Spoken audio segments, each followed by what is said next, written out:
While the women are washing clothes by the river, a new group suddenly attacks. They kill some of the guards and take the women with them. The women do not hesitate and they leave with the new group. Later, they all sit together in the forest, eating dinner. The movie starts with different TV shows reporting on Terminal Island and sharing their opinions about it. People seem to support the idea because Terminal Island is where killers are sent as punishment. They don't want to pay taxes to feed criminals, but they also don't want to risk their own safety. Meanwhile, a TV anchorman talks with his team about the Terminal Island program. They show him a report explaining that 3 years ago, the Supreme Court ruled the death penalty unconstitutional. However, after 18 months, California voters changed the law. Now, killers are sent 40 miles away to Terminal Island, where there are no walls, guards, or rules. Once there, the criminals are left to survive on their own, often killing each other. There's no way to escape. The news reporter looks at pictures of the criminals sent to Terminal Island. Some are women. Among them are Bobby, who was involved in a $1 million robbery, Lee, who threatened an antitrust bank and blew up a building in San Francisco, A.J. Thomas, who killed a police officer, Bunny Campbell, who murdered her parents with an ice pick, Dylan, involved in drug crimes and killings, Joy, who killed her husband, Dr. Norman Milford, known as the Mercy Killer, and Roy Teal, who killed 11 people. The TV producers have just added another criminal, Carmen Sims, to their show. Later, Carmen is shown being escorted by armed officers on a small boat toward Terminal Island. She looks around and sees nothing but water. When they reach the island, the police untie her and explain her punishment under the law. They tell her she is now legally dead and ask her to sign a document, but she throws it into the water. She panics when she sees a dead body floating nearby. After the officers leave her alone, Carmen continues walking and sees another dead body. She quickly realizes that surviving on Terminal Island will be extremely difficult. Meanwhile, Carmen is gathering wood when she notices a man watching her from a nearby mountain. When she sees him,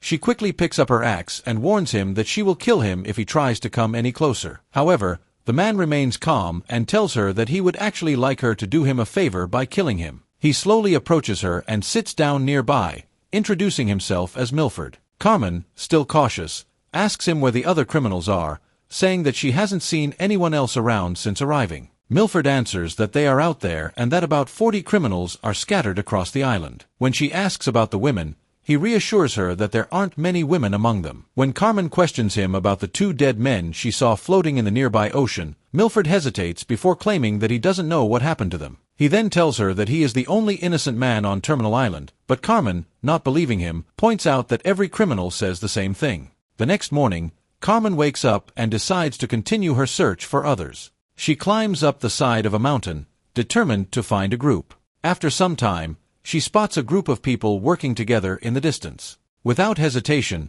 she gathers her courage and starts walking toward them. Bobby and Monk are doing physical exercises, building up their muscles and getting stronger. While working out, Monk asks Bobby if the new girl will be joining them soon. Bobby confidently reassures him that she will. When they step outside, they see the other criminals busy with different tasks. Suddenly, Carmen appears in front of them. The other criminals stop what they're doing and stare at her like they have never seen a woman before, but Carmen ignores them and continues walking until she spots Bobby and Monk. Carmen tries to introduce herself to Monk by reaching out her hand, but he refuses to shake it. Instead, he grabs her bag and throws it a short distance away. Then, he tries to touch her. Feeling uncomfortable, Carmen gets angry and tells him to keep his hands off her. Monk refuses and grabs her tightly, ordering her to get on her knees before she can finish speaking. Carmen refuses and firmly says she will not kneel before anyone. Feeling disrespected, Monk slaps her hard. Carmen immediately slaps him back and fights, but Monk overpowers her. She calls out for help, but none of the other criminals step forward. Monk slams her down and presses her head to the ground with his leg. Some women watch the situation nearby as Carmen cries, but nobody dares to intervene. Monk then orders the others to get back to work. Later, the women return to their room. Bunny gets angry when she finds Carmen sleeping in her spot. Bunny tries to push her, but before a fight breaks out, Joy steps in and stops them. Joy explains to Carmen that the corner she's sleeping in belongs to Bunny. When Carmen demands to have the corner, Joy tells her again that it is Bunny's side. Frustrated, Carmen storms out, but the guards outside force her back inside. Carmen, feeling defeated, asks the woman why she is being treated like this. Lee explains to her that, on Terminal Island, Women are considered the property of the men, meaning they have no rights and no power to stand up for themselves. Carmen refuses to accept this reality and firmly tells them that nobody will ever control her. However, the other women know that she has no real power to change anything. In her frustration, Carmen grabs Bunny's hair and warns her that if she ever tries to fight her again, she will kill her. The next day, Carmen and Lee are working in a field, pulling a rope to help harvest the land. A man calls them cows and tells them to take a break. They don't hesitate to take the opportunity to rest. While no one is around, Carmen asks Lee if anyone has ever tried to escape. Lee explains that those who tried are either dead or missing. When Carmen asks what gone means, Lee says some managed to hide somewhere on the island. Carmen suggests joining them, but Lee warns her that the escaped group might be dangerous too. Meanwhile, Joy approaches Roy and asks him for a drink, but instead of helping her, he spits at her. Without saying a word, Joy turns and walks away, but Chino stops her and offers her his drink. Roy, angered by this, starts a knife fight with Chino. However, Monk steps in and breaks up the fight. Bobby reminds everyone that violence is not allowed among them. Roy then blames Chino, saying he is slowing down the work because of his attention toward Joy. Frustrated, Chino walks away. Bobby then informs Joy that she will start working on building the storehouse. Later, the women and others are working under the orders of the men. Lee notices that Carmen's hand is injured and calls Dr. Milford to help. Milford hesitates but eventually agrees. Carmen reminds Milford that she wouldn't have come to him if she had known who he was when they first met offshore. Milford reassures her that if she had ended up elsewhere, she might already be dead. Their conversation is interrupted when Monk arrives and orders Carmen back to work. That night,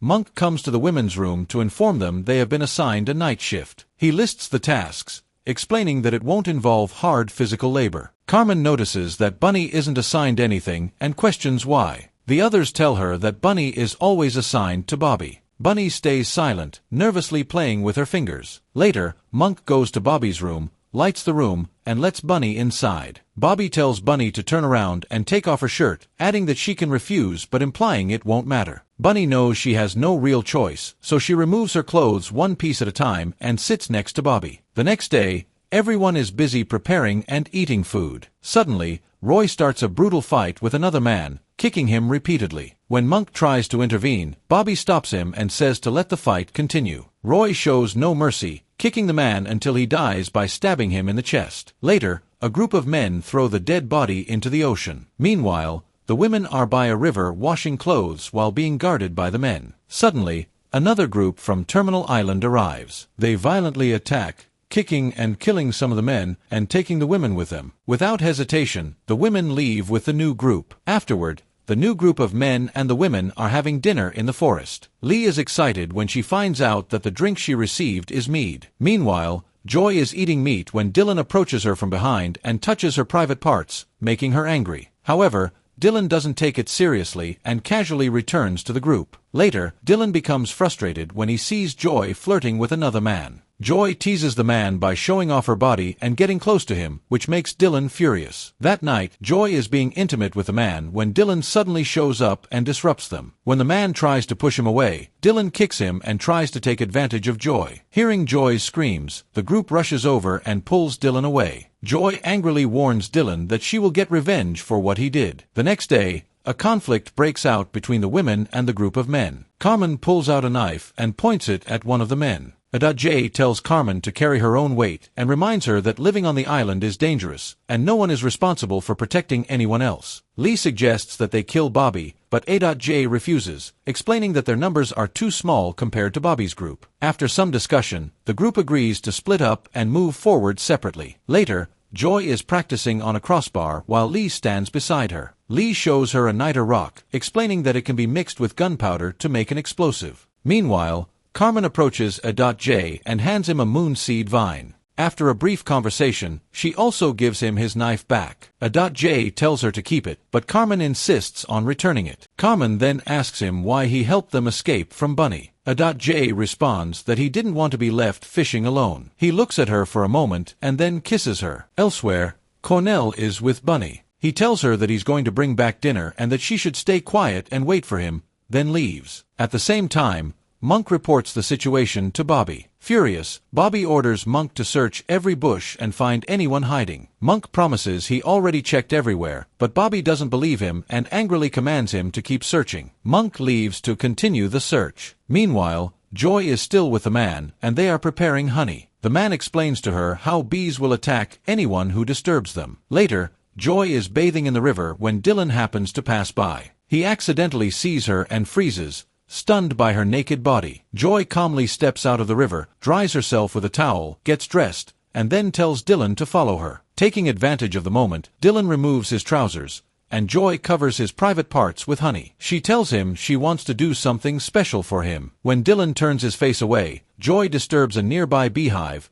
and a swarm of bees attacks Dylan. Panicked, Dylan jumps into the water while everyone watches and bursts out laughing at him. At that moment, Monk and his team arrive and launch a sudden attack. The women quickly join the fight, and Carmen and Lee manage to kill one of Monk's men. However, Monk's team soon gains the upper hand. J gathers his team and orders Cornell to cover their retreat. Later, Cornell gets into a fight with Monk. At first, Monk dominates, kicking Cornell repeatedly. But Cornell fights back fiercely, gaining the upper hand. Just as he is about to finish Monk off, he sees Monk's men approaching. Cornell quickly escapes. The chase ends when one of Monk's men is killed by a hidden trap. Afterward, Bobby tells Monk that he wants their enemies dead. One of AJ's men is badly bleeding, and they are unable to treat him or stop the bleeding. J decides to end his suffering by calling Dr. Milford. Lee begs J not to do it, but he refuses. Meanwhile, Carmen and Cornell sneak away into the bushes. Cornell massages Carmen's neck, making her feel good, and they end up kissing. The next day, J forcefully brings Dr. Milford to them. Then he notices that Carmen and Cornell are missing. When he asks the others, they stay silent. Searching the bushes, J finds out that Carmen and Cornell have been intimate, but he says nothing about it, only commenting that they have lost another friend. J grows concerned that their group is getting smaller, giving Bobby's team a better chance of winning. Although the team wants to fight Bobby's group, J reminds them that while he has always been ready to take on Bobby, no one had stepped up to help him before. Cornell helps lighten the mood, and J agrees, saying that at worst, they will die trying. Meanwhile, the team begins preparing for battle. They craft different weapons and even brew a deadly poison, strong enough to kill in seconds. Cornell brings Lee a large niter rock to help her make explosives. However, Lee still needs sulfur and admits she doesn't know where to find any. One of the men suggests that wild mustard plants are rich in sulfur. Later, the group buries their fallen comrade. At the same time, Dr. Milford agrees to stay with them and help. On the other side, a man helps Bobby by repairing his radio. Bobby tries to listen to see if it's working, but hears no sound. Then, the man pours salt water onto the coil, and the radio suddenly starts working. Now Bobby can hear news updates about the current situation. Meanwhile, J's team is grinding and mixing materials to make explosives. Lee carefully mixes the ingredients while Dylan and J grind the sulfur and niter rock. After they finish, Lee explains how to use the explosive properly. Dylan playfully throws one, causing everyone to panic, but Lee quickly grabs it and holds it tight, preventing an accident. Then they realize Bunny isn't with them. Knowing Bunny shouldn't be left alone, they rush off to find her. While her friends search, Bunny is entertaining herself nearby. Suddenly, Bobby's men find and capture her. She tries to fight back, but Monk easily grabs her. Elsewhere, Roy tries to attack one of J's men but is killed during the fight. Meanwhile, Bobby hears over the radio that a supply ship called the Pickiest will be arriving in the morning. Bobby comes up with a plan to use Bunny as bait to trap the officers. Bunny's friends decide they must rescue her. Dylan objects, saying Bunny isn't worth the risk, but Joy firmly tells him he can stay behind if he doesn't want to help. At the same time, Bobby punishes Bunny, injuring her back to make it look convincing for the arriving officers. He then orders his men to hide before the officers arrive. Before leaving, Bobby whispers to Bunny that he's going to use her to trap the officers, then quickly disappears when he hears the ship approaching. Soon after, the police officers arrive. From the mountain, Bunny's friends watch everything unfold. 2 guards bring supplies ashore and find Bunny tied up. Meanwhile, the ship's driver is killed by Bobby's men. The officers, feeling sorry for Bunny, untie her. But before they can react further, Bobby's men open fire from a distance and kill them. J quickly commands Milford to search for Bunny, and Milford agrees without hesitation. Bobby's men take the weapons from the fallen officers. Bobby hands a weapon to one of his men and orders him to stay and wait for the next boat of supplies. Sensing the man's fear, Bobby reassures him that Monk will come soon to take over. However, as Bobby and a guard walk away, Bobby kills the guard and takes his gun. Meanwhile, A.J's man kills the guards protecting the boat and supplies using the witch's brew. A.J and his group arrive, take the weapons, and A.J tells them it's finally time to battle Bobby. At that moment, Milford returns and reports that he couldn't find Bunny. But before he can say more, Bunny herself appears from the distance. Milford rushes to her and hugs her tightly. Bunny, exhausted and hurt, tells him that all she wants is to go back home. Bobby and Monk get into a conflict, worried because they have lost many of their men and fear that A.J's team will soon overpower them. Meanwhile, Dylan jokes with Joy during a conversation, but it's not meant in a disrespectful way, it's just light teasing between them. On the other side, Milford questions the group, asking why they are making so much effort to fight back. Lee answers that they are doing it to survive. Milford then shares a story from his past. He explains that he once had a patient who suffered permanent brain damage and was kept alive through artificial life support. With the permission of the patient's wife, Milford decided to withdraw life support. However, he was charged with killing the patient, and all of his colleagues turned against him, blaming him for the incident. Milford admits that even if he had a chance to go back home, he wouldn't want to. Hearing this, Lee gently takes his hand and tells him that he is already home with them. The next day, A.J's team hides inside Bobby's town, but they find that no one is around. A.J warns them that Bobby and his men are likely hiding somewhere, waiting to ambush them. At the same time, he knows Bobby's group has guns, and he doesn't want to take unnecessary risks. They split into smaller groups to carry out their plan. Cornell and Lee manage to kill one of Bobby's men while he is using the restroom. Then, they detonate an explosive that Lee had prepared. Dylan throws another explosive to the other side, and for a moment, the team believes they have won the battle. However, Monk suddenly opens fire on Cornell and Lee, forcing them to take cover. Monk's attack creates an opening, allowing Bobby's men to move to the right and launch a counterattack. But Cornell quickly reacts, using his weapon to kill most of the advancing enemies, and soon everyone is pulled into close physical combat. Meanwhile, Bobby fires from inside a bunker and successfully shoots Cornell and several others. A.J is devastated when he realizes that Cornell is dead, and now they have only 2 explosives left. Lee grabs one of the explosives from Milford's hands and throws it into Monel's tent. She tries to run back to safety, but she is shot by Bobby before she can escape. Inside the bunker, Monk is badly injured and begs Bobby to open the bunker door for him. Bobby lets him in, but once inside, Monk pleads with Bobby that he's running out of bullets. Bobby, however, keeps firing without paying attention to Monk's condition. Meanwhile, Joy signals to Bunny to burn the pile of wood, but Bunny is frozen and unable to respond. Frustrated, Dylan runs toward the woodpile to do it himself, but he is shot down before he can reach it. Seeing Dylan fall, Bunny tries to help him, but she is shot in the hand and falls unconscious. Without hesitation, Milford risks his life. He runs toward the trap and fires it, causing the bunker to explode. Both Monk and Bobby are caught in the blast and set on fire. Monk survives the explosion but loses his eyesight. Disoriented and blinded, he fires his gun wildly, but no one is left to help him. At the end, the group lives calmly, eating properly and working on different tasks. Joy is pregnant, and everyone stays busy. Police officers arrive and tell Milford that the government is offering him a new trial. Milford refuses and says that Milford is dead. The officers leave. Later, a new criminal named Dana arrives at Terminal Island and joins the group. Thanks for watching. If you enjoyed the ride, don't forget to hit that like button and smash subscribe for more epic movie recaps every day.